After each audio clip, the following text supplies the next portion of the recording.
You are watching Liberty Online TV. This is Liberty Online TV powered by Orange Sierra Leone. Orange.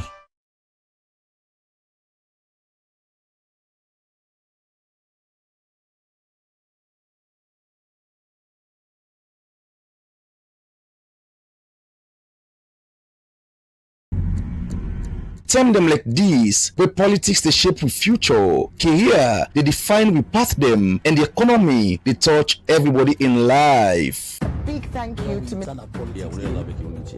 One program where they ask the hard question them and so bring the answer them close to you, face to face with the movers and shakers, the voice them will matter, the issue them will count. One time per week, one big name, one big issue, one-on-one on Liberty Online TV.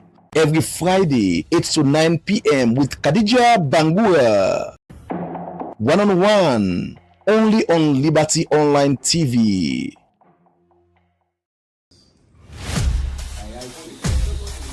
Country like Salon also every decision they touch the life of plenty people. One program they bring the voice of the people to the heart of politics. This na Politics and the People, the program where they give the power to the people, explain the truth, and bring the leader them close to the citizen them. Real discussion, real voice them, real impact. Join the debate and make them hear your voice. Every Tuesday, 8 p.m. Now you platform where they turn up for the true and civil engagement. Only on Liberty Online TV. Let me talk about politics. Let me talk about people.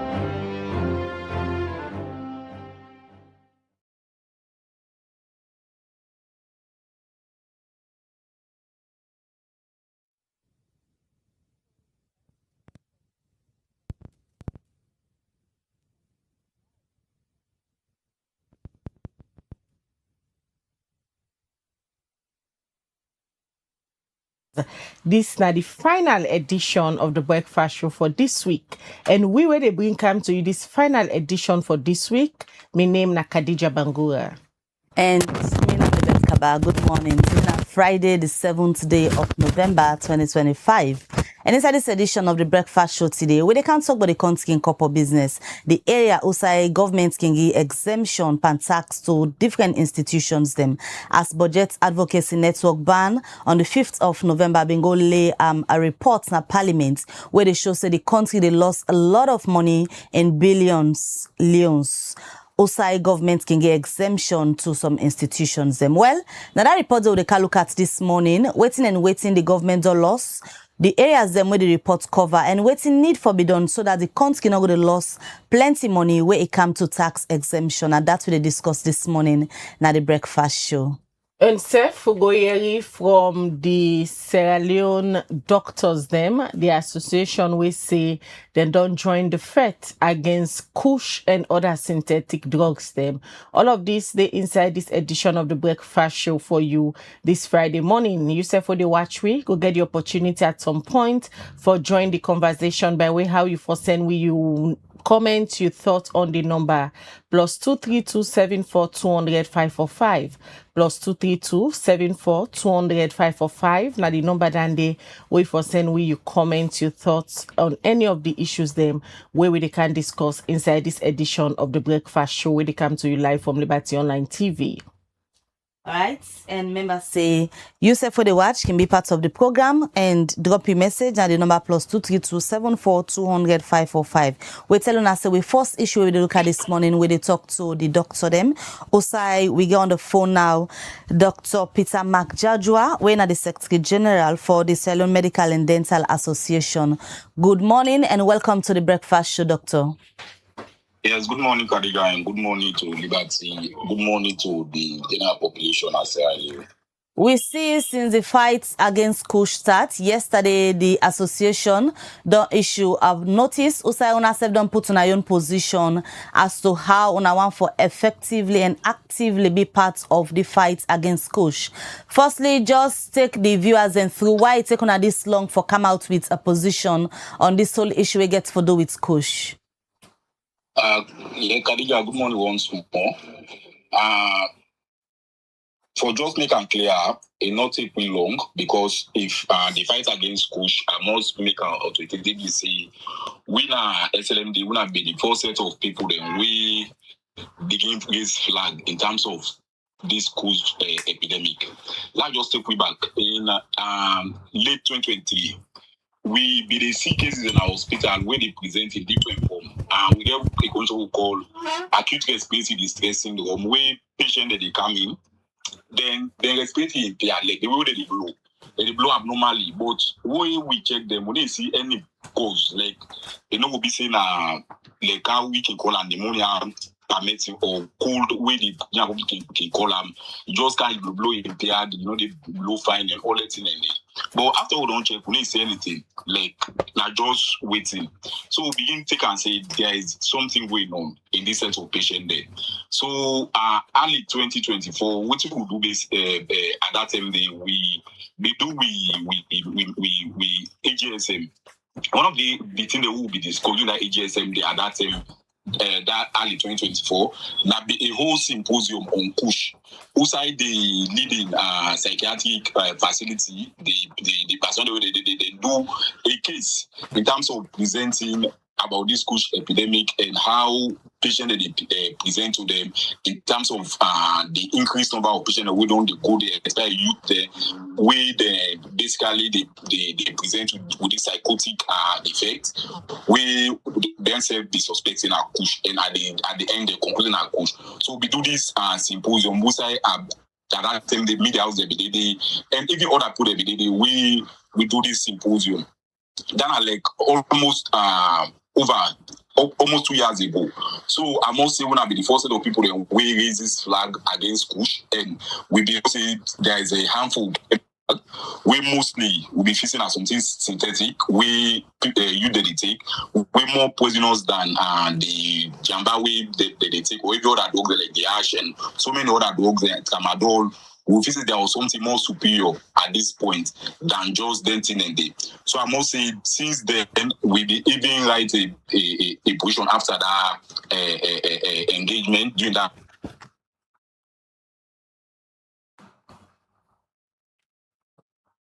All right. Well, that's Dr. Peter Jajwa. If they talk on the Sierra Leone Medical and Dental Association, then position where they don't take, say, they don't join the fight against synthetic drug, what they call Kush and other illicit drug crisis, where the country they facing now. And according to the press statement where they pulled yesterday, they want for join this fight because this is a serious public health challenge where they go abuse on synthetic drug where they can call Kush and other illicit drugs them where they in the country right now. And according to them data where they get from the Sierra Leone Psychiatric Teaching Hospital when at the country in mental health facility, they show say from January to September 2025 a total of 2,795 substance abuse case them now they don't record where that's now over 60% of them cases there. So they among individual them we all from age 18 to 35 years. Where this, according to the Sierra Leone Doctors and Dental Association, a very alarming for the country. Well, we go try forget Dr. Peter Jajwa again, when are the president for the Sierra Leone Medical and Dental Association, where they talk more on a press release with them pull yesterday, where states say 60% of the people that were old from 18 to 35 from the data we then get from January to September this year. Now a growing concern and a very alarming for the country. As we all know, His Excellency the President safe At some point, it don't join the fights, it don't go visit the rehab center them, it don't hold a stakeholders meeting, and it don't announce 5 additional decisive measures them for add to the 5 pillars them where it don't activate in the fight against substance abuse. Well, from that time day to now, we don't monitor how the police don't they make arrest, the police don't they show people their faces there where they are alleged say they can catch with them particular drugs there. So well, we'll continue for looking inside the issues there, how President Bio and decisive measures them go up for combat this particular menace as the number them just they go up of people them where they take this particular drug, and the position where the Sierra Leone Medical and Dental Association believes say the national response to the kush and illicit substance crisis, they don't say then the fight against kush and other substance them if therefore rise above political differences. Women say the country not for put politics by this fete. Everybody for join on for fete this particular substance where then believe say they ravage the life of the young people them as the data way then they show very alarming. Will they go back on the phone and get Dr. Jadra? Yes, sorry for that breaking network. So, as I've been saying, Khadija, we will do this symposium back then, early 2024, where we come up with a position, and that time the psychiatric hospital, one of the colleagues, senior colleague, when Dr. Joseph Matia, even go ahead and pull a song on kush and the harmful effect that we get on the population. So we don't be involved in this fight since day one, and we don't always make a voice known. So I must make that clear. I say will not take that long. We don't be as pioneers, and we don't be in the lead for this kush fight back then. Thank you. The statements where on a pull, on a differentiate, on a position, where na 4 bullet points them from that of 2 commitments them where on a say on a the focus on. Take the viewers and through how on our positions and different from the commitments, because on I get 4 bullet points of position and the commitments are 2. Take we through them. Okay. So just for come back, so we make a position very clear. Say the fight against kush, and it forgets about political difference. So which means say each and every body, you be it red, green, brown, yellow, or each and every Sierra Leonean need for come on board. And more no say this is not a common purpose. This not just fight like the corona, the COVID, and even other epidemic we don't hit alone in the past. So and we not say it's alone. We being a resilient country and resilient people. Definitely, whenever we commit ourselves and work together, we always achieve what we want. So this kush fight for me in similar pathway, enough for be different.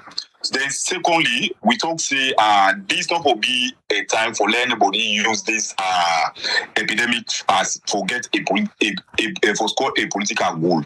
It will be something when it will be more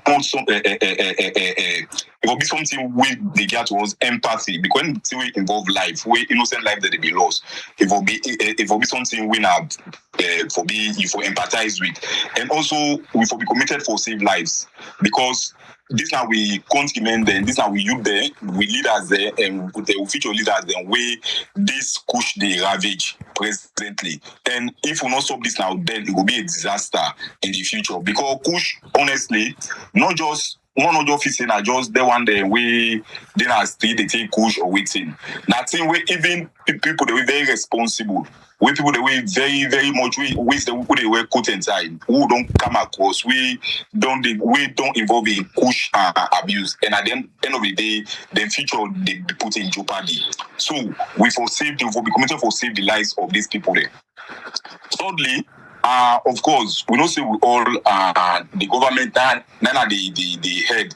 The government need for take the lead in terms of the faith. So government for ensure say anybody or people that were involved for make this push, whether they distribute them and also they sell them, they for face justice, because that's the only way where the example will be set and we will cut the supply chain.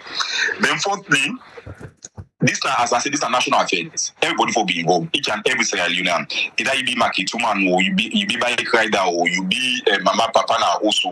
You be government, so like we now a professional body, SLMD, journalist. Each and everybody for come on board. So it will be a national fight.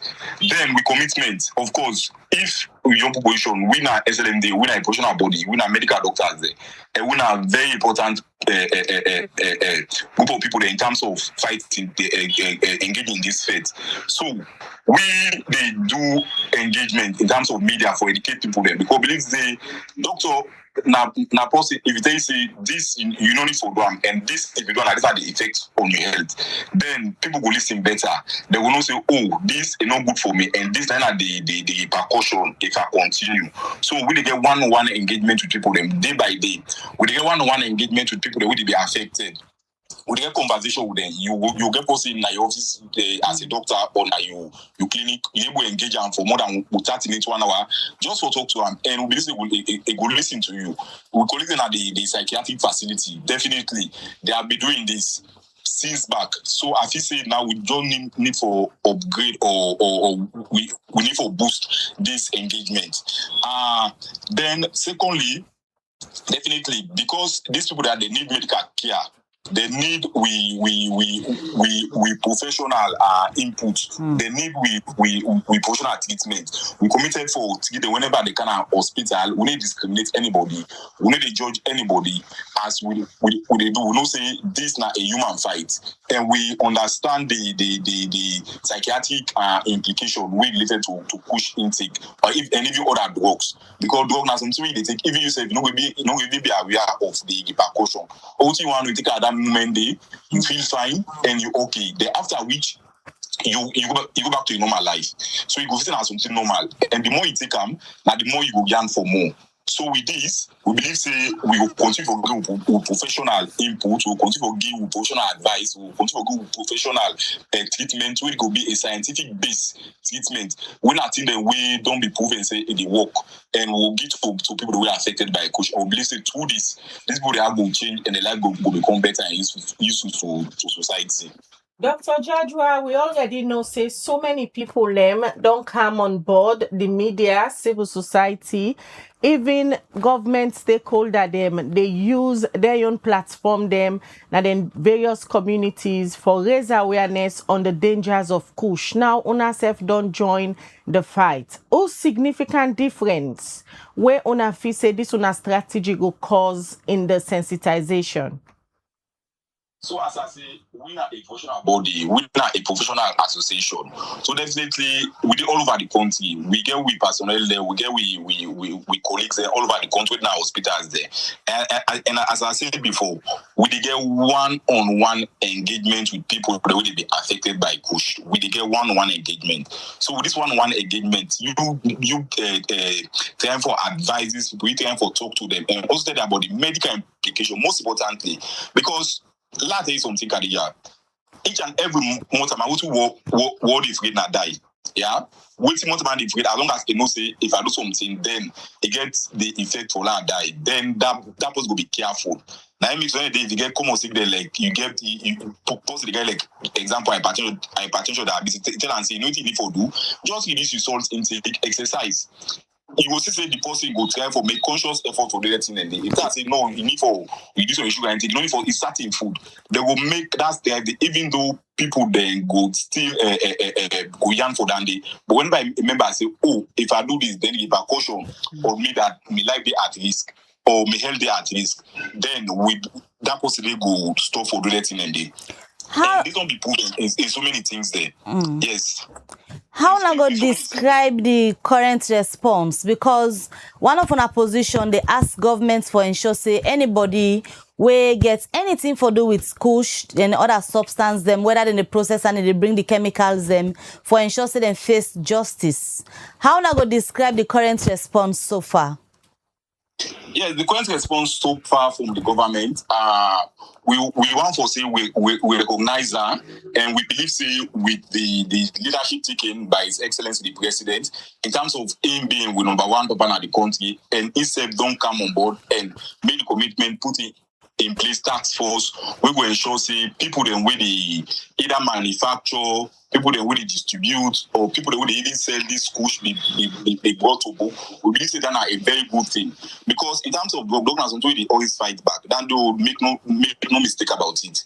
Even in modern world, drug now something very difficult for faith, because now an empire we get a lot of money, and people they make millions out of this. People they make money out of it. And we must they make money out of, and something we ensure say it go to the extreme for make sure say that a life will not be caught. But at the same time, these are something where they do where they affect the life of others. So cutting the supply chain, that is very important, and that they only and solely lie on the part of the government and the security forces, because now the need for ensure say in terms of production, in terms of distribution, that supply chain for being cut. Why is the we all now go ensure say work together, we all don't be affected. We care for accept them back into society. We don't need for discriminate there. Yeah, we don't need for discriminate there. We don't need for create that stigma in the or that fear. Also, we need for do basically like for talk to them and tell them say this way to do this not by your own will. This now something who believe say if you don't want them, the body of itself the hand for a more, but he can able come off for my able turn away from her. And we believe say through that day people will go change, and we will change the lives of people that will always be affected by this push here. All right, so as you left with, as a professional doctor, whose message you go left with young people where perhaps they will listen or they watch you this morning in terms of how dangerous kush is to the body and other bad substance them where they take currently? So I want to let young people know say if you're young, they take drugs, especially kush, jamba, or any other drug where they go now, where they act directly on your brain. This they reduce so many things. It will reduce your potential. It will make you become very slow in terms of thinking, in terms of having you yourself. So in terms of your innovative skills, then this will affect them. So they talk to young people and say, this is not good for them. And what they see, the kind of medical implication, they saw the way this they create on people there. In terms of, they see people that when they take kush, they will get swell foot, they will get sore, and that's what they will eventually act as a site for lead bacteria they proliferate. And as a result of that, this will create infection, we will affect the one body. So at the end of the day, the young people know say, if they take kush, the end thing for you, they cut your life short. And if the cut your life short, that means say they make usefulness in society very, very much limited. So they advise them say it's not good for them. It's not good for them in any way, in terms of the mental health, in terms of even the heart conditions, in terms of the skin and every other thing we involve the body. It's not good for her. So we advise young people they say it's difficult for them because of now drugs, the kind way they act now the brain, it always make you young for more. But yes, still. If you commit yourself to and say, this I need for go away from my, you can able, because life is all about mindset. And as long as I don't make your mind up, say, this I need for turn away from her, everybody will fit them, but you can able, you as the individual, for make that decision for turn away from her. All right. Many thanks for you joining with this morning. Yes, thank you, Khadija, and thank you, Liberty. Well, that's now Dr. Peter Mark Jajwa, Inner Secretary General for the Sierra Leone Medical and Dental Association. They talk about their position regarding the fight against kush, as then said been issued a statement yesterday, also they make them position clear, and the commitments then serve as medical practitioners then they make towards the fight against kush. All right, we continue the breakfast show where they come to you live from Liberty Online TV, where they stream now Facebook, YouTube, and also now our website where they powered by Orange Sierra Leone. And earlier we tell you say today where they can look at, we can't get couple, where they can look at how the government they generate revenue, waiting go wrong and waiting is supposed for do right. So they can look at a particular report where Budget Advocacy Network been pulled na do this BNT Musa then go there na parliament where they entitled Eating Twice or Losing Twice. This na the report where Budget Advocacy Network been do, and also tax exemption in Sierra Leone's industry sector, who wins or who loses. Now that's what they can can discuss inside this edition of the Breakfast Show this morning. And we'll get Abubakar Tarawali, in a policy analyst from Budget Advocacy Network. Good morning, Mr. Tarawali. Thank you very much. All right.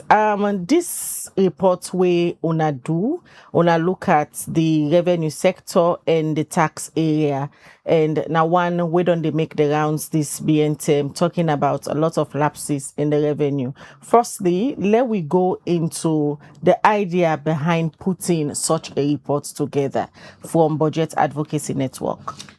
Plenty thank you. You know, after the war, we therefore rebased the GDP inside 2018.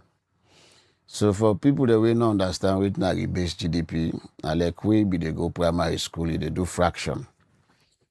You know, we then they shape the denominator, na in they take for divide the bigger number. So for example, una 3 get 1 orange. So that means say una all 3 here forget part of this orange. So the 1 whole and therefore be divided by 3. So the denominator, where they take the denominator 3 to the whole when are the orange, now they talk about.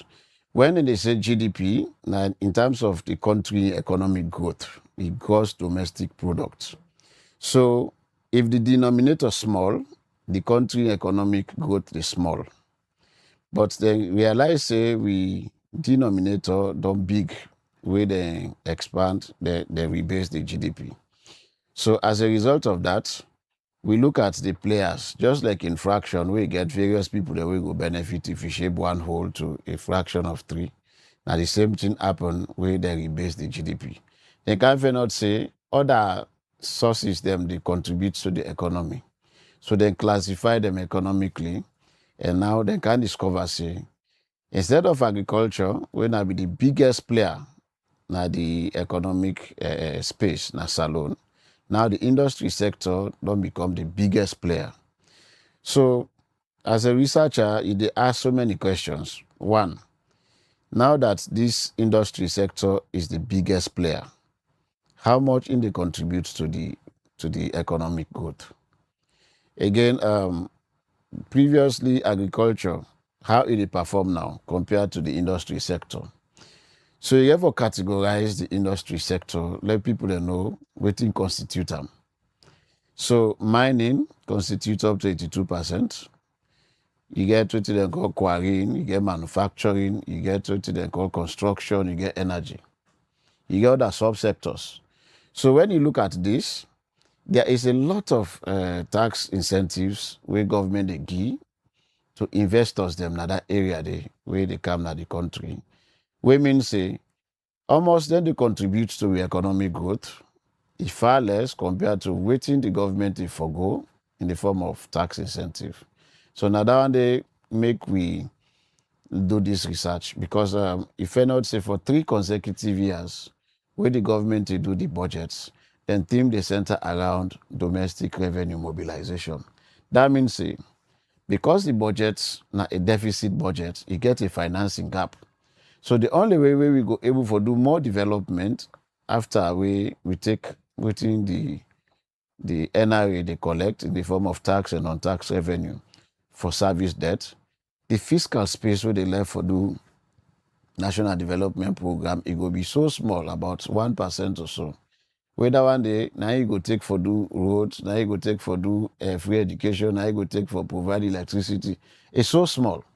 So the only way where the government go able for meet the commitment or maybe the manifesto commitment, now where they're able for expand on domestic revenue, collect more revenue or tap into more revenue sources, we go make the country able for collect more resources for also redistribute them to ministries, departments, and agency where they carry out development program in the country. So that's when I be able for find out for know if the government able for do some of them things that we just highlight. Well, the government not be able to do them, and I make with CC then they lost a lot.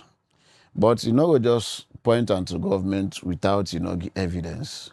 So this is now one big opportunity where we don't do as a empirical evidence in this study, then to study there. So we go help government for think right, whether they for continue in the same path where they may give exemption to players at the industry sector, or they for rethink how they for do it now, such that the country will begin benefits rather than a loss to them. Because the essence of giving tax incentive now for promote foreign direct investment, meaning that if a company can, for example, employ 5,000 Sierra Leoneans, from the PAYE alone, pay as you earn tax, it also boosts the country in domestic resources. The GST, goods and services tax, if they pay that, they also it improve that income stream from the government, which means the NRA will able to hit their targets, and it's not bad if they exceed them, because that means the excess will go to development. And if you look at the current economic outlook, Sierra Leone, much of what we collect as domestic revenue, they go to debt servicing. And debt servicing don't become a pain at the neck, because what you do over the time, like where they dig hole, you cover all. You go take debt for can do a development program. At the end of the day, that loan they will take it depends to the instrument we use for take the debt or contract the debt. By the time of paying the debt, sometimes there is a currency depreciation. So it's a challenge. That the more loans get for go now for match the harder currency, the stronger currency, we mean say you they pay either in dollars or in euro or whatever currency we contract the debt in. So we see say the country need for mobilize more resources. And if you look at the last in the budget formulation stage, where they just do the budget hearing, you notice say but who MDs they tell you say they only get 1 quarter the entire 2025. They only get quarter 2 of the previous year inside 2025. That means there is a deficit. Apart from the original budget deficit, there is also a disbursement deficit. We mean say, and there was a time also where we say, we pull a press statement to say, cancel them across the country. Nobody they get, government not transfer nothing to them from January to August. It is only later in October now where they're able to send the balance tranche for 2024 and then try for process the first tranche for 2025, imagine. And if you look at it, a challenge there, because the provinces then get more population past the capital free town. The capital free town get most of all the MDs, the central government, but we get less population. If we say, for example, Salon gets 8 million people, so the capital can only boast about 2 million, for example. So what about the 6 million people? Then largely the provinces, we mean say, their own development and go realize and through the local councils. And then council then they not get the transfers from the central government and the own source revenue they perform. Obviously, it means that the free education will be challenged, the well-body care system will get challenged. A lot of amenities, council not go able to do them, and as a result, there will be an underdevelopment process. So we take revenue mobilization seriously. Now I make one way we feel say with the support government in terms of revenue mobilization, now for do evidence-based research like this, give them the evidence so that then go rethink way, then they do their policies way related to the Finance Act and the regulations, and of course how they go do waivers where go disadvantage Sierra Leone so much that the investor go celebrate and then we end up for cry. We on a poll recently where you talk about tax exemption. Explain to the public how the picture look like based on what you wanna see in that report on a poll.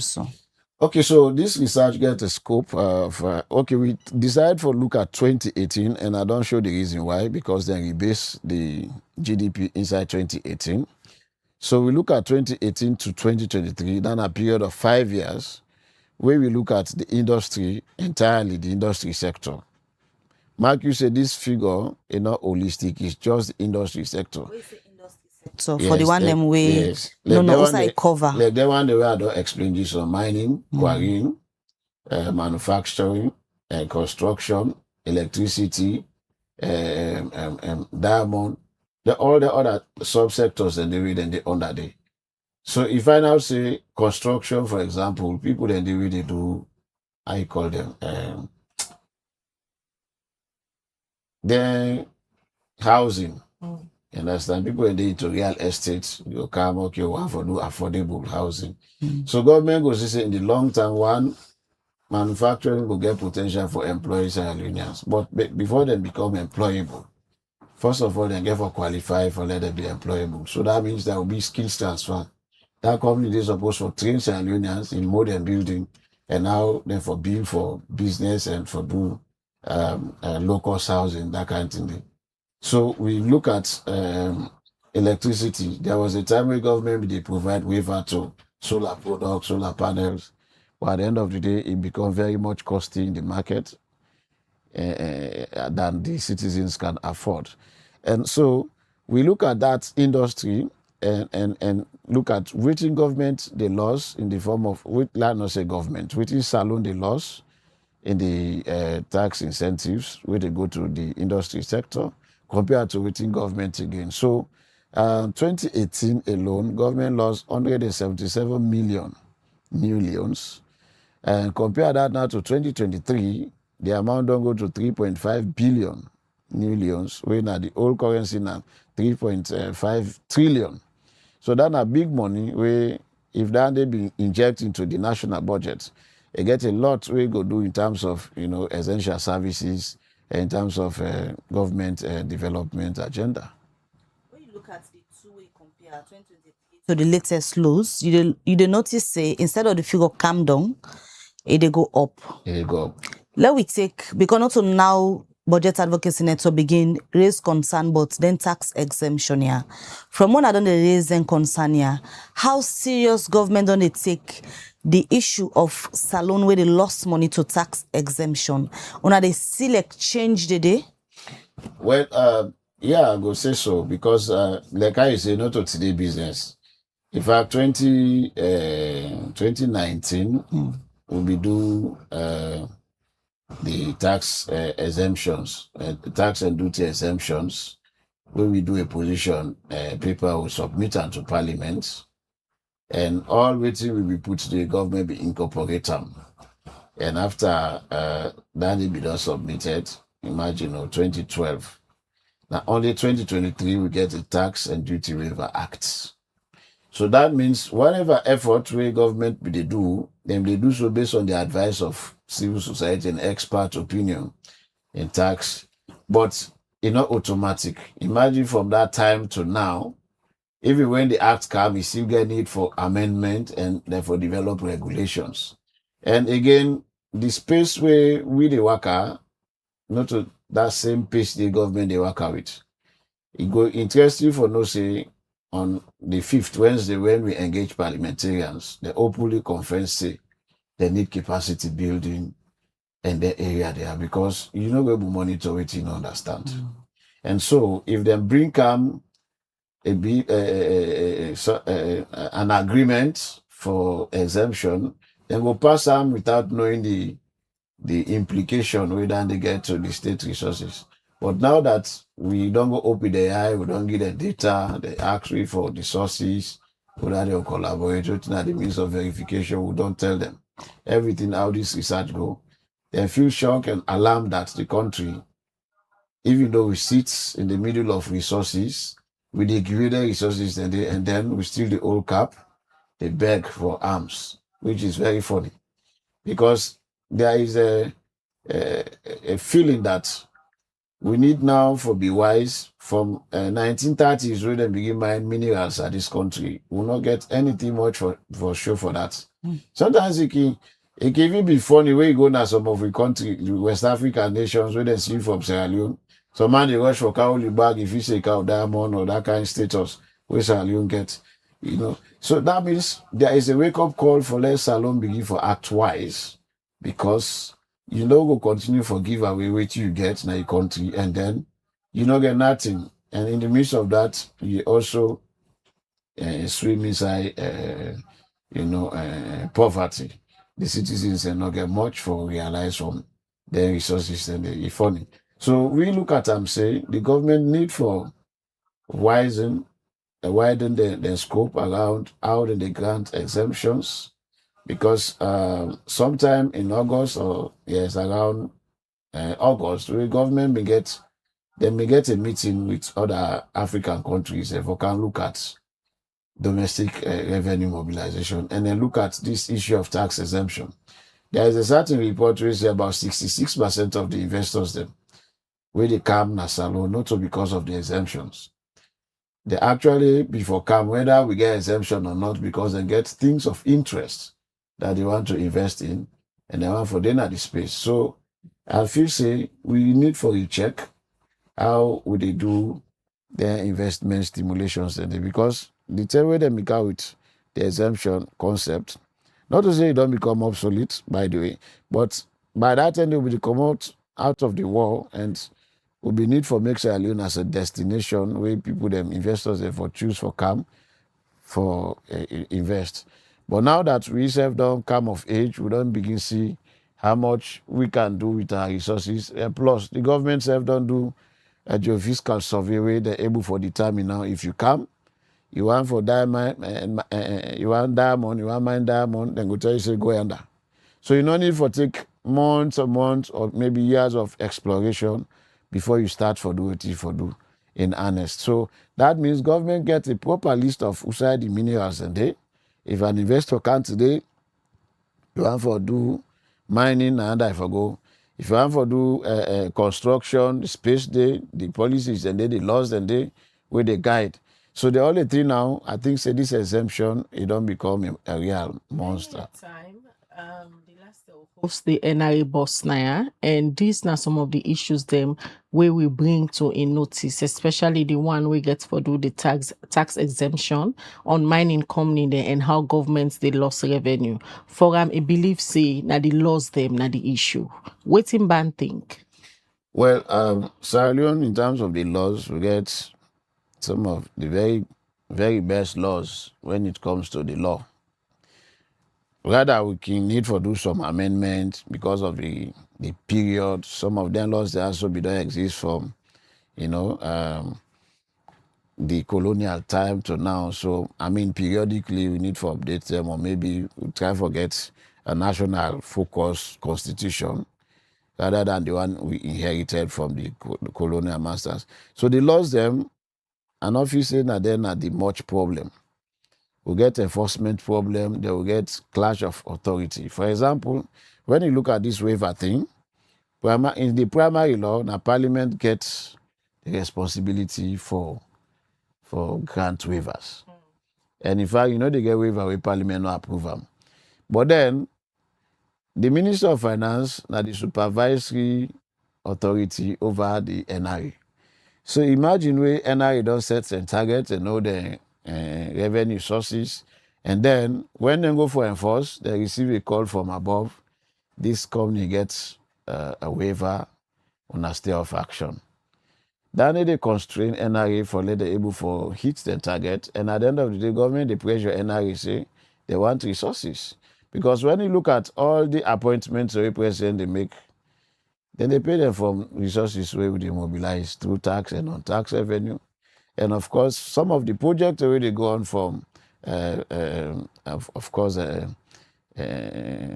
development partners. We go inject some cash into we budget. So I believe say the law now one coordination, which is going interagency coordination is another thing. Because if you don't establish the act to establish NRA, give them exclusive authority. And in the 2025 Finance Act, they even give them powers for let them act, because NRA can even close a business and they did so that enforcement power they give them. Before now, you get other entities, they only stop their power only stop at reporting, but NRA get enforcement powers. But if this enforcement power become counterproductive because of alternative, directives. So the issue here now is can't believe say not to the laws na the problem, na the calls from others from above, where he make NRA become ineffective. They're not able to generate the revenue they're supposed to generate in this particular sector. Yeah, largely so. Because NRA gets they know the powers that we didn't get. But if they give the cow the old rope, sometimes that power they become counterproductive. And that's how they say in essence. I know they try for say there is no room for amendment in certain laws, because when you look at the 2016 Public Financial Management Act, it covers a lot in terms of public financial management and the regulations. But as we go, outside challenges and they, it creates room for amendment, because not forget say Salon they under an IMF program. So IMF they look at their own conditions, the conditionalities where they give government, and they force you for be transparent, accountable.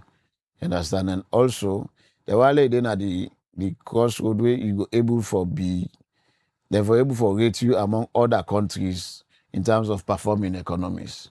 Even though there is a downside to the IMF conditionalities as well. But when you look at it, if they tell you, say, no subsidize fuel, as a result of them thinking that if you subsidize fuel, there is a mining company will go buy them at a cheaper rate and they make more profits. And then the citizens, when them for actually get the incentive, then they pay more. So it's like, when you incentivize the fuel, it benefits more the upper class than the lower class. So should be a mechanism how you for redistribute the saved resources from the subsidy, where the people then go able to get affordable transport at an affordable cost. But this is not happening. So now I make with advocacy, they focus on policies, they focus on the law. Because when you get this thing in the law, even though the Finance Act is a law, but the primary law, now in the grand norm. So any other law where they conflicts with the grand norm, then they consider as null and void. So now some of the issues then this way they make revenue generation, they show a decline. Yes, and some of the reasons. I remember when even the current president with the campaign, he talked about leakages and bottlenecks in the economy. Even though we still get challenges in terms of expenditure rationalization currently as we talk, because when government they spend more than they can mobilize, more than the resources they can mobilize, you also get a rationalization challenge. In a sense, much to go to the wage bill and less they come to capital intensive investment. But then we need to get a fine line. We say with the draw say, I decide this way capital intensive for be a priority, then the recurrent expenditure for tighten. Because when you look at this, anybody the president appoint, you get in salary scale, not to like teacher or like you understand? Because they get their own classification, class this, grade that, how much in the earn. So it will be very funny when you don't make that appointment, the resource is not there for pay salary. Or if you don't start, you say you want to build a bridge from Freetown to Lunge, then you not get the resources. It will become a pipe dream. If we get the resources, that the resources will determine who side will do capital investment. And a lot of the things where citizens are interested in are physical things. You want light, you cannot use the switch, then there is light. If governments don't fulfill other things, then you understand. You want to go point A to point B and there is available transportation. You want water, you want brook, there is water flowing. And Peking, they get affordable education. It can get the purchasing power. If you want to go cook today, at least the money we in get, go able to provide food for a family for 2-3 days. But if the purchasing power is less and the economy, even if it perform, it not perform for the poor people, and then we need to redefine how these resources for be used for the best of the rest of us as citizens. Looking at the recommendations then, the eating twice or losing twice reports, the 8 points just catch my attention. On a for publish all exemptions granted with names of beneficiaries online and fiscal costs involved for enhanced accountability and citizens oversight. Is BAN being suspicious, say, perhaps the one then where then they get exemptions here, some compromise they happen where sometimes people will not follow the category for get exemptions if they get them because of these 8 points public disclosure. Exactly. And in fact, if you go through the report, we highlight them say exemption they go to the wrong hands. People they will know if you need them, they get them. Whereas the one they will need them, they not get the opportunity for get them. And so now, if like we NPPA they so then get a website and they publish the contracts, whether they are award and so almost the contract's worth and the period of implementing. You understand it? So as a citizen, if you're interested, you can go on that website there you follow. This person will not give waiver, so we not feel say deserve more. You not able challenge. But right now as it is, as us sitting here, do we know whether then we government they grant exemption? We don't know. Even when we talk about this amount will come up so. Some of us, by virtue of us being researchers and we're privy to some of government data, but beyond that level, this data are not a public data. So you not get no government website where they go, where go tell you about, for example, filing. Almost people then they file. You ever go through NRA, you ever go through, you understand, Ministry of Finance, then forget this data comprehensively seated somewhere.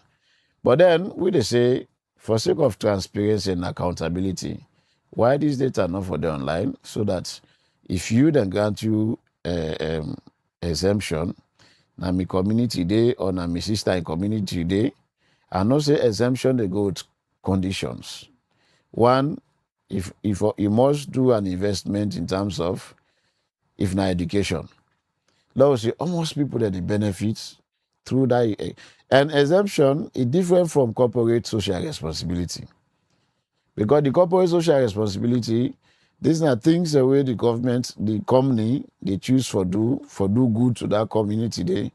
Because the tax what they pay, they go direct to the CRF. So whose side they operate, they want to get a good atmosphere of the citizens. So they can do them good. If not book learning, they will give now well body. If not them and the way they do agriculture, they can choose different interests. Some company they like them mining company they whose side and they can work with the community and they get a list of priorities. This year we'll go support women in agriculture. Next year we'll give bike to young man them. Now they run bike, now they get small income. The next one will do microcredit grants. You understand? So that the indifferent, the exemption now, these are things the way you they do, where otherwise now been government responsibility, but una don't take them because una also get potential for can get profit to sound at the operation at the investor. And one of them is skill sets. We then training for big crane driver. You know means you get for dinner that company day forever. But if you don't get the sabi, you don't know your CV, if another opportunity come, you can apply because you don't qualify. And also nobody will advertise job will not get qualification requirements. So but people that can be unemployed because they not get the qualification needed. So they not go get job. And when you get people that will not get job, it affect the citizen and purchasing power because that means they will get less money and then go buy less. So even if the business boku, but the one the way they buy they not go boku. So it affect the pricing index, it also affect the consumption rate, they affect the economy. Because then business and then they pay tax. And then when they file tax, now self-assessment, now based on your annual turnover. Okay. If the annual turnover is less, then you pay less tax. About the agriculture sector, I just watch the key findings and economic insights. It shows the agriculture's share of GDP declined from 34.99% in 2018 to 29.07% in 2023, underscoring the need for balanced growth. Exactly. And looking at this decline, try for compare to how important this government say the agriculture sector be to them with the implementation of the feed salon initiative. Sometimes this week we host the presidential spokesman Naya Forum. I believe say 2 years into the feed salon initiative, they don't make a lot of progress. But research, like waiting on a pool nado they show a decline. What's the missing link there as a researcher? Very interesting. Even though well, I go let just piece am. So you see agriculture, it can pain me at times when they say na priority. Why? Because anything in a priority, if you tell in terms of the budget allocation. You understand? If we say agriculture na priority, who said and declare a priority? Is it 1 year ago or 2 years ago? 2 years ago, waiting to be the budget allocation to agriculture. Because why make you for asking question there? We get international commitments that we'll make when our benchmarks, then they grade we based on how we meet them benchmarks and the Maputo Protocol. They say at least every country allocates 7% of their total national budget to agriculture. 2 years ago, almost percentage of the budget we then give to agriculture. Then when they talk say health system, the health care system, na priority.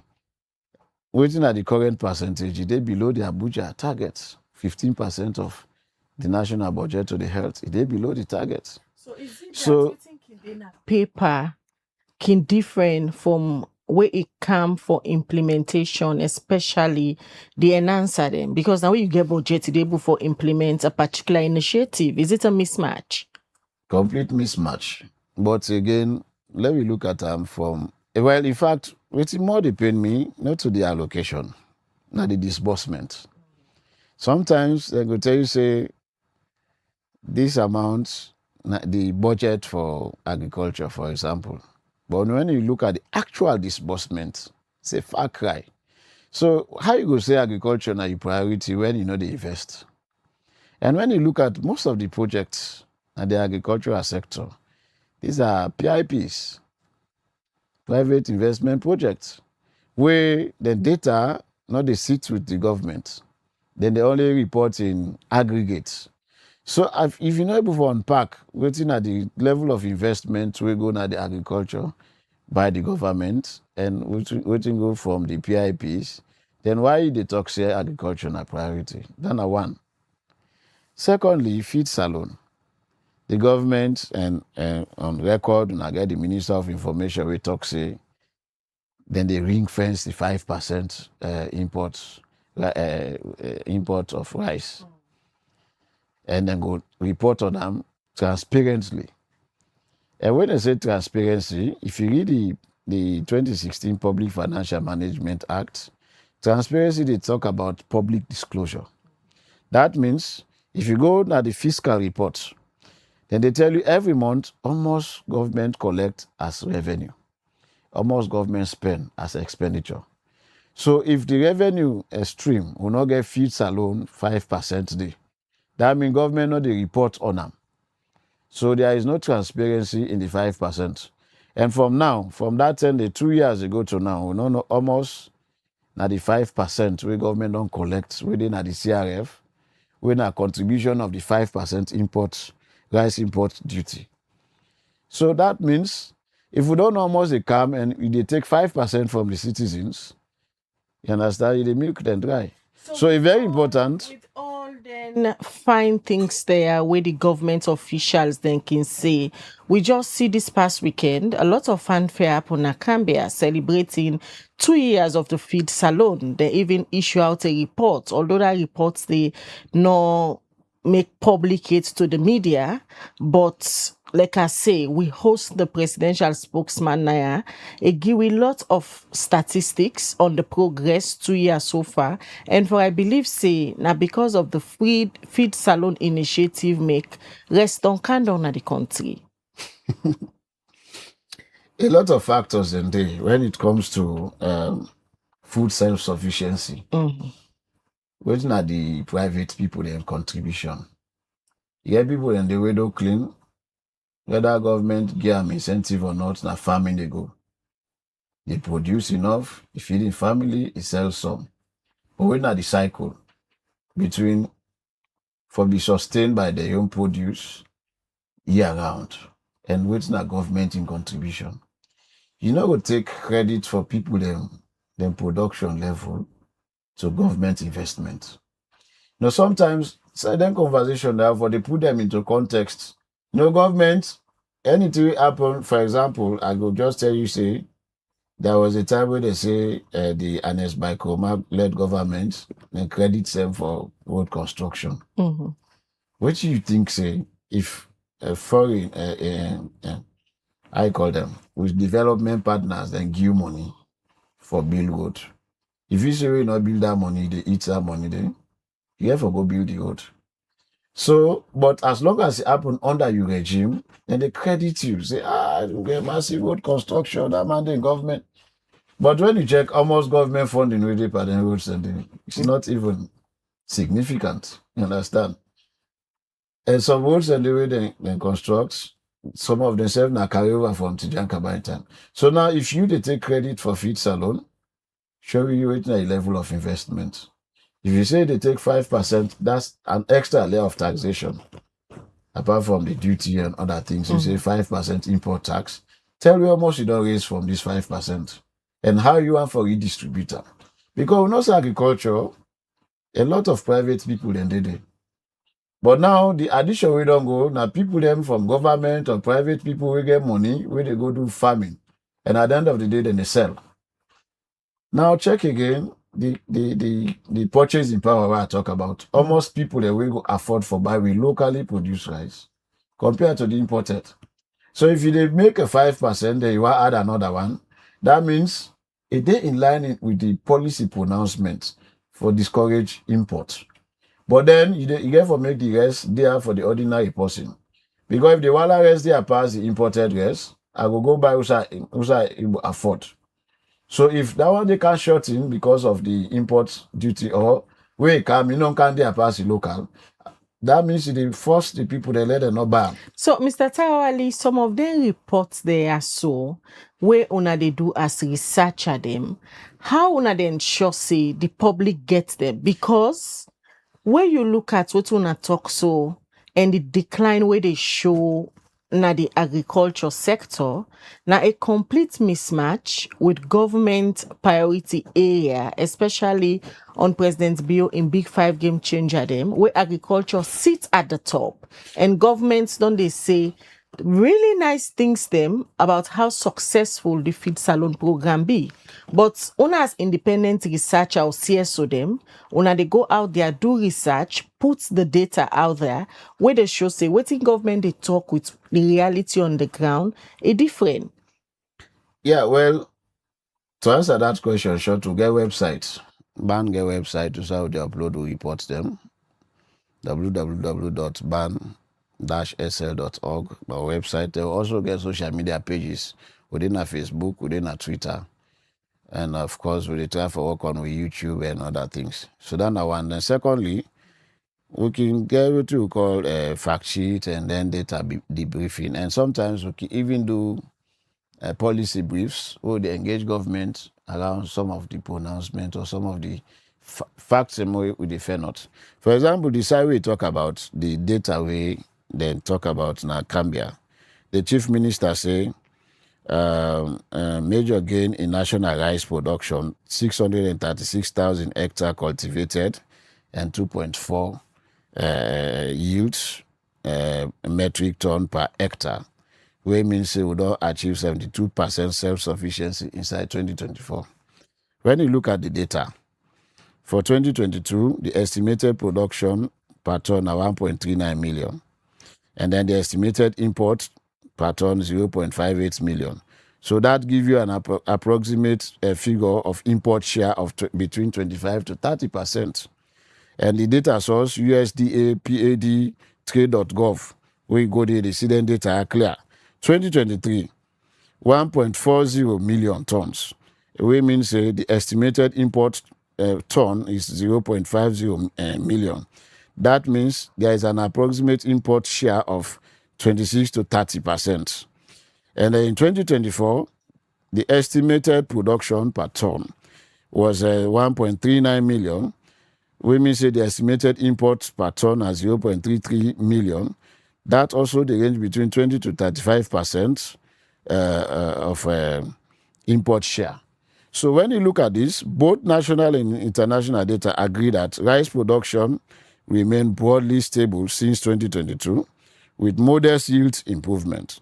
The government introduction of a special import duty on rice, expanded mechanization, tractor, power tiller, and mills are consistent with the policy direction. However, Sierra Leone import share still ranges between 1/5 and 1/3 of national consumption, underscoring the need for transparent, synchronized reporting between Ministry of Agriculture, Statistics Sierra Leone, and global partner to confirm the magnitude of recent gain.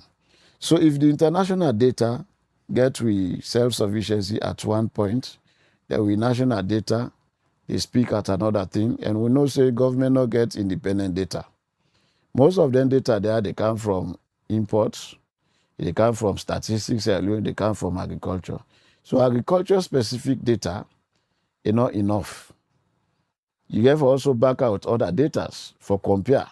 Because anything where we record now, WFP data, that's international data on the own. Anything we talk now, if we reflect the collective reality.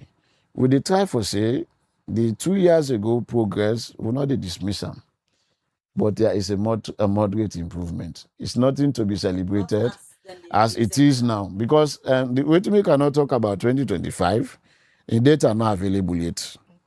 You only get an estimation of 140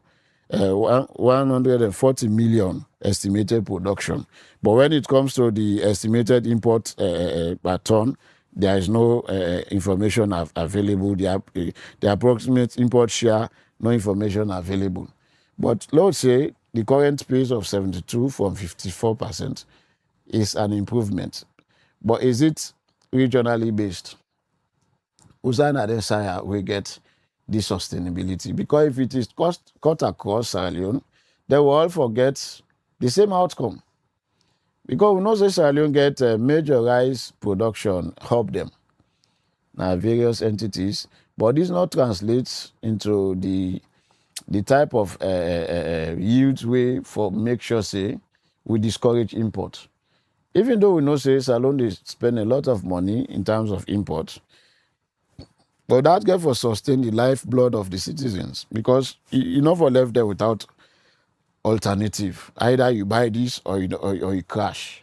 You understand? So that is what I have to say about government progress. But because we just look at we own data, which you quote now, look at the agricultural contribution to economic growth. So we not get a holistic share of other data, other than the one way agriculture they contribute to economic growth. But you go take and say now a broader face, because at the end of the day, it's about waiting come as contribution of income percentage from the agriculture to the national economy. So, and exactly, there is a decline for the period we target under that particular scope. Losing billions in millions based on the reports we come out, we seem for they go unnoticed by the government, because we not only hear or see them, they pay attention to this tax exemption where they can't get the loss in billions, where for them they go on service delivery. How you go describe government transparency and accountability around the issue of tax exemption? Well, that is a must, no compromise about it. And again, wait to make us say there is little gain, because now they're not able to take the civil society perspective into focus, because there is the Tax and Duty Waiver Act, where means the government actually committed for push this thing go before. And they not go there in their own best interest for continue for lose. Rather than they lose because maybe they not be understand the magnitude of how much the loss been tanlek.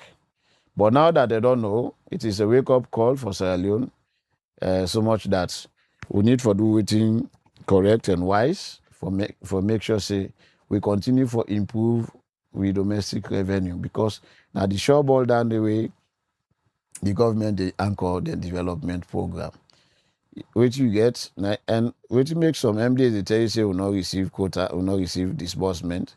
Government they always spend when the money is available, and if this money available but you get a lot of competing interests, then definitely, then they rationalize. If you're an economist, and they tell about rationalization, and they tell you, say, that scale of preference. You did choose a scale of preference. Last penny offers. Yeah, wait. So now they see like deliberate thing from them, from government side, the kind money where they lost.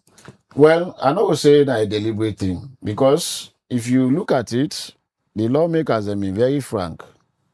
Some of them actually want for exercising the oversight function. But one or two MP then they will talk say, they know they even give them time for put that in the agenda when they do oversight. And then secondly, you go start the discussion, a call coming, that particular entity is exempt. How you qualify for this exemption? With Parliament, no. And by law, now Parliament for sign any of the agreements so that means Parliament itself not in control of their own game. Because if you don't go do oversight, a certain entity is supposed to pay statutory taxes, then say exempt, then you don't know, they're not in on a list of exempt, then that is a cause for concern. And Parliament gets enormous power for summon the authorities concerned, ask relevant questions, and make sure say they undo some of the shady arrangements there. Because that means if not a Parliament give, you go either be say something a Minister of Finance give. Although some investment companies then get exemption through treaties like the Geneva Convention and the other, provisions, you understand? Where then company then they kinkaya, then from the letter go, they are exempted. But we need for go back and rewrite. If there is a way we then go revoke all the exemptions and start back afresh. Now look at companies them way truly deserve this waiver you give them. And let us see how you go benchmark them performance, which made them qualify for get the waiver, how much are they contributing in terms of knowledge, in terms of employment, in terms of other things. Now the various society in the country.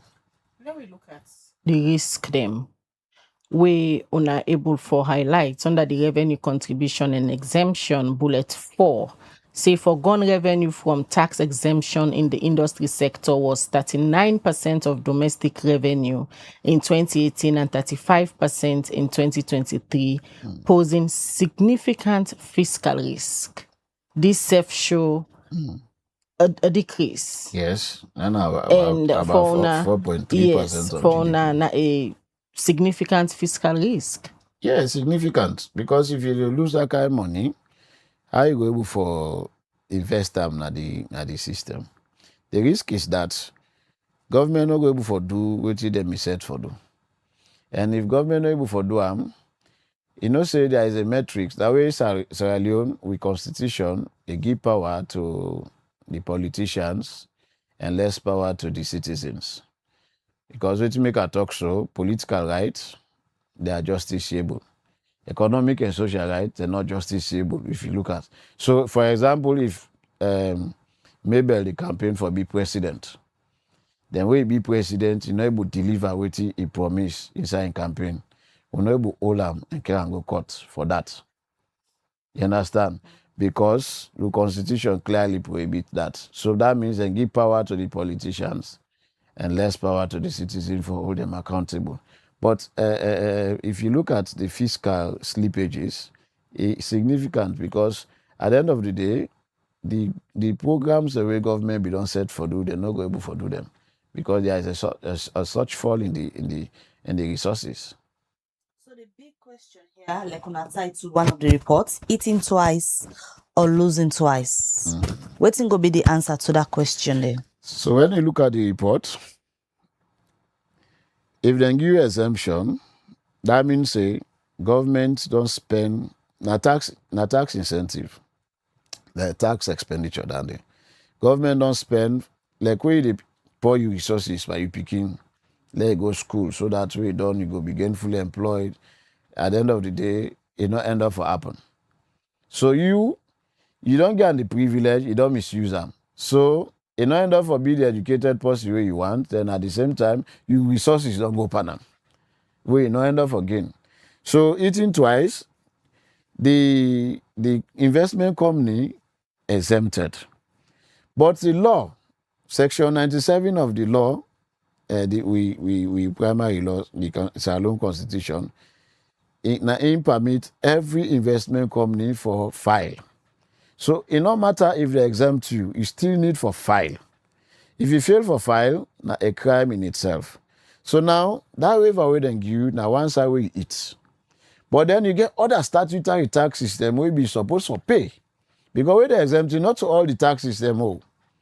Now specific area of tax, now in the exempt you for. So now, that statutory tax, the way you fail for pay, you don't also eat them. So now, Twitter eat that one day. And Salon don't lost to them. Because first, the tax expenditure, then give for let you go let expand so that you go able to employ more Sierra you go able to transfer skills, technology, and other things. That they happen minimal, so in some cases. So in some cases, it not happen. But if you look at some investment companies from 2013 to now, they are still exempted. This is an open-ended exemption. And if you look at it, we need to forget a cutoff time. You cannot be exempted forever. If they exempt you, they say you don't grow now, they will take that exemption, give to another investment company, something like baby step company, we need them, and then genuinely want for invest, but they not get the opportunity. Somebody in the same Terali. Why are you not asking him about their data source, sample size, methodology, etc., rather than focusing on government statements, which is not bad, but you have to ask him for the research tools they use to build our confidence on their research. I want to know the above questions to rate the level of confidence and the margin of error from their research. So first of all, you need to know the type of research we'll do. This research we'll do now a mixed method research, because if you look at it, we get data, quantitative data, when a government data. So the method we use government data for run the analysis. And the qualitative data we use for connect policies, laws, and then captain the way either we to make there is this exemption, or maybe they look at the performance of the industry sector in the second report, which tell you about filing. So if they are not filing and the data they tell you gap, the qualitative side, one for ask a question, why are they not filing? Okay? So if you not ask that question there as a researcher, you go left a big gap. So the person will know the methodology, and thank God we not get the report. So I will just go to the methodology content. I hope say the person when they watch it, they see this book also. They get a methodology. The methodology use.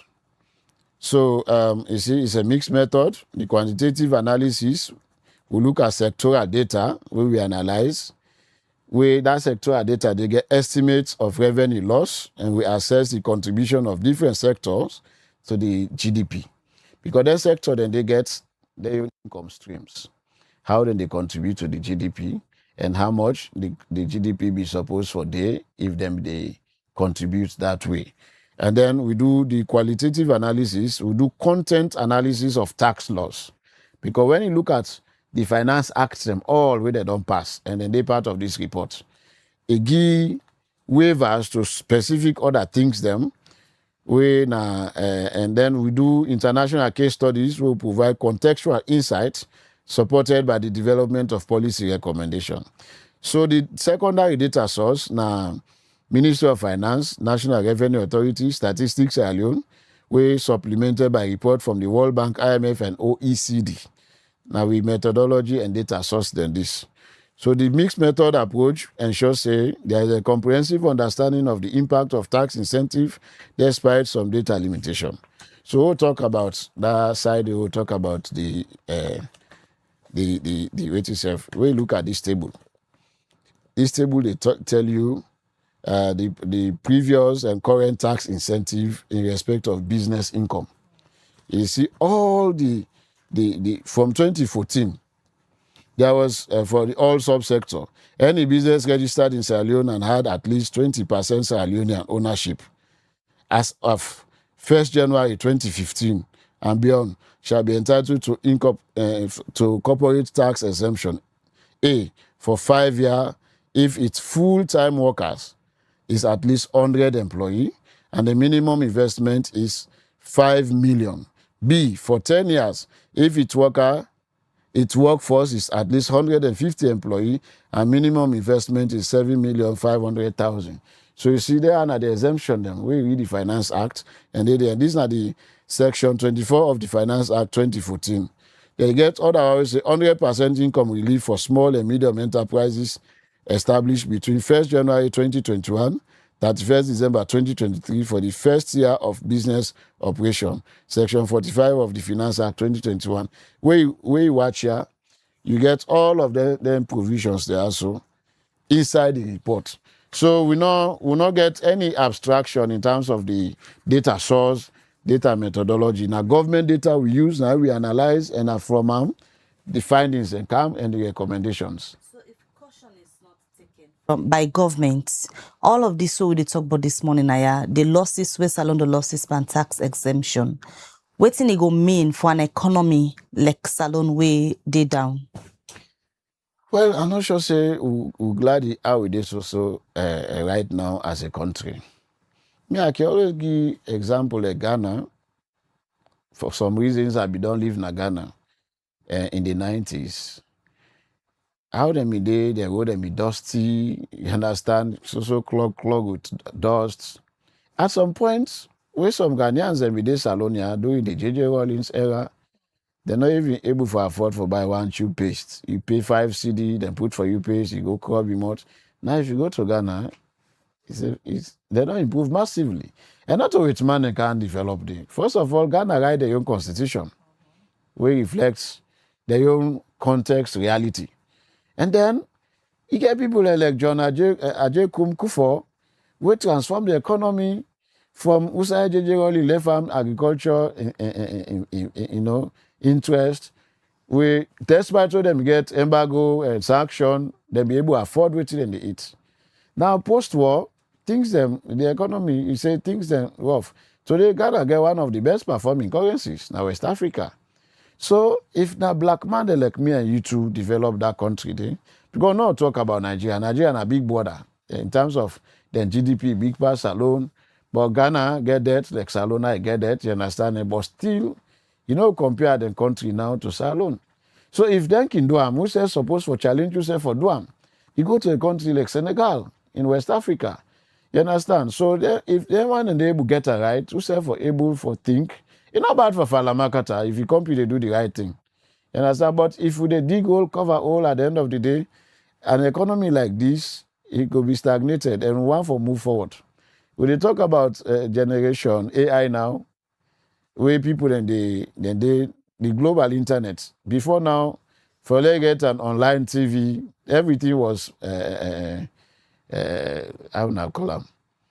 Then traditional terrestrial broadcast, the analog system. But now we don't get digital broadcasting. I should say, what will they talk so now? But who other people, even outside of Salon, they listen, they follow the conversation. You can tell when they speak from the heart, genuine things, where we country need for take note of. And we own approach as civil society and as people the way they also contribute to economic transformation at the country through research. You can tell that we are doing our best, contributing in real way where we're able for shape policy and for also give policy direction to the government so that if they take them, we will get it right. And we will glad it, you say, we get so many times where we don't give recommendation where government don't take on board and they don't see the difference. For example, the tax exemption. It was in 2012 and that time not to this government be in a power. And why make we become the tax exemption idea? Now for stop the leakages the way they happen. Fitty fatter, they not been get central, understand? But with that tax exemption they come, it provide a room for austerity. So when they austere, it be able to retain some resources where otherwise before don't go elsewhere. Because I talk about rationalization, just say they apply opportunity cost. That day they bring you for let you prioritize. Now this is good, but if we do this, it go sustain and go the car later. Many thanks. When you join me this morning, Mr. Tawali, for can talk about these very important two documents, Sierra Leoneans. Let me read some of the documents there, because when you watch, then research there, the information where it gets with waiting some of them public officials there can come now the media and present now a complete mismatch. Then research there where civil society organization in the pool, very important, it get very rich information for make you know waiting at the reality on ground, for make you know the exact things them where they happen with different sector them. It they open your eye for see how governments they lost money, especially with campaign tax exemption to company them we suppose for the pay to government. But as you hear from Mr. Taiwali, there are many a time, even parliament, then can just get calls them from above, where they can do budget hearing. Then will tell you, say, this particular area exempted, na no-go area. But if you don't read the reports there, you know, really get for understand the findings where then civil society organization they put. We will continue for be blind all the time. We will just want for the argue about politics, but sometimes it's good again. Let we they take some of their reports there, we they read them, and you will get an insight as a citizen how the country they lost plenty money. And you hear from some of the unable go in depth to the reports. But if you go na BAN their website, www.ban.sl.org, the two reports then they tax exemption in Sierra Leone's industry sector, who wins, who loses. Then you get the other one where say eating twice or losing twice. Very good piece of work we BAN do out there. So when I go look at the reports there, read waiting and waiting. They inside it. As you hear from Mr. Tawali, now the government data CSF they use for analyze. So they don't manufacture data, they use government data for do them two piece of work here.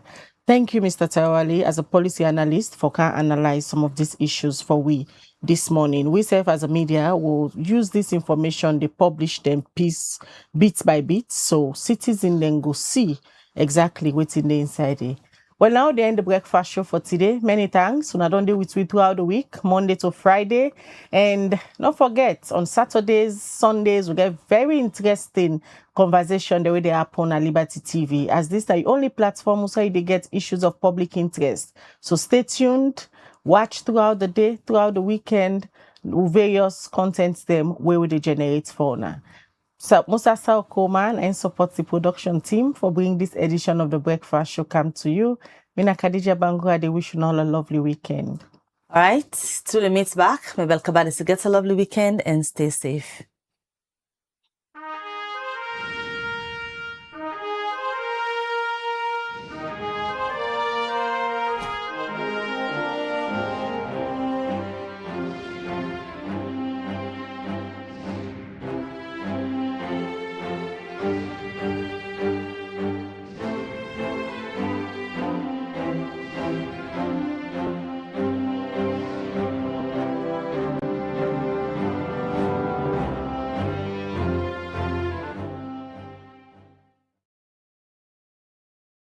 Mina Yvonne Akisoya, Mayor of Freetown, and I want Rob Mott Lilibit for this proposed plan for divide Freetown into 3 cities.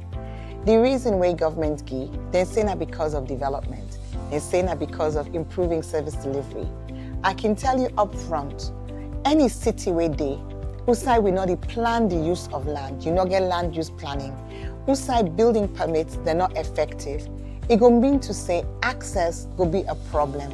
And also access not a problem, you will get challenged with disaster, you will get challenged with emergency access, you will get challenged with sanitation. And let me watch for we self the reality of waiting 45% of we city actually fever. Me 3 grand picking there with me picking in wealth in mama. They're all not dying at this water crisis because people block the place where the water come, just can't flush the hose. Then 4 die. People just they build all side. So even this community what this place them when an access road where vehicle for come. As soon as you the kind side, so you not be access road. If incidents happen now, vehicle one kind side, ambulance one kind side. Now this community for can collect, let's just say emergency. I wanna feel say that the ambulance go cancel. They will pass them to and can go na the main line. You see who start Mapia, motoka no de kaya, bike no de kaya, or say bike de kaya. We try to cool themselves. This clean salon business. For kind size in able enter. Pass to take the dirty them. Go to an outer side. So don't build at the place. You see? Then dirty the other way the community people. Then they pull from and where they see small rain, where then they throw in and then drainage jar. Now then they wash now the streets where we can see. You know, I feel like one time where rain come by Kisi Road, where at the pass, rain come, I see a huge dirty in the middle of the street. You know, where because of people don't get that ideology and that mindset, they say, where rain come, then garbage, only for go to an agota, let water wash them. And forget say, now the city, then the dirty. You know, I feel I'm for the council people on that day because them don't work that morning day, then where rain come, then come back, then can't sweep. All this are because of planning all day. All man they do but so bad. Guys, you can go inside, forget the dirty them. For care and go na do. Some people are not get choice, so you go give them clean, so you clean, so you go left for people and do what's there. Because they don't say Freetown City Council, holy solely, then facing a council they do road, then facing a council they give building permit, let people and build a road, let people and block us and access road where people want to car for pass or guys for kind side, for collect people and dot. Not to mayor they in charge of giving building permits. Not to mayor they in charge of making road. We get the SLRSA, we get the Ministry of Lands, when are they in charge of issue those things to people where you know they do them thing and they. If law and order no dey, all man they go do no more what he wants. Who side salon they go? Freetown City Council not give up. We still move forward with new sanitation bylaw, and we really expect for see continued improvements because we don't make improvements. Dividing the city, the situation go worse because the Lily money we for go towards service delivery will now go for run the operating cost of 2 additional councils. So let we not fix the wrong problem. The problem we need for fix, now the problem of service delivery. Dividing Freetown, we not get for fix now and then.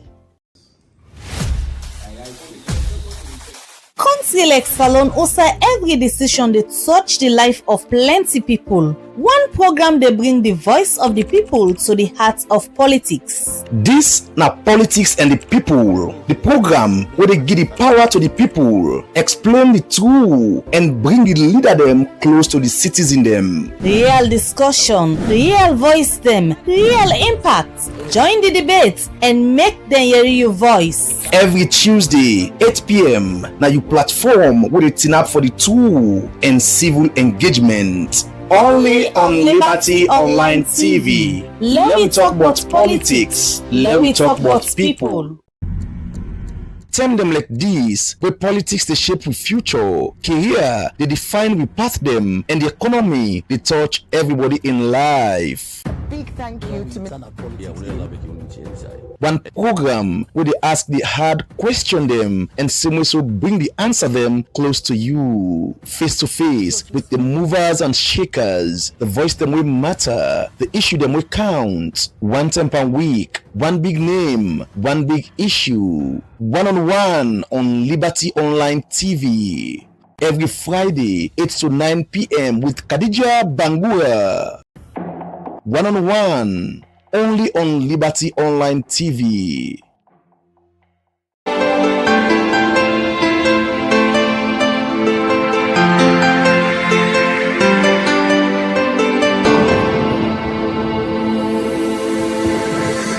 You are watching Liberty Breakfast Show on Liberty Online TV.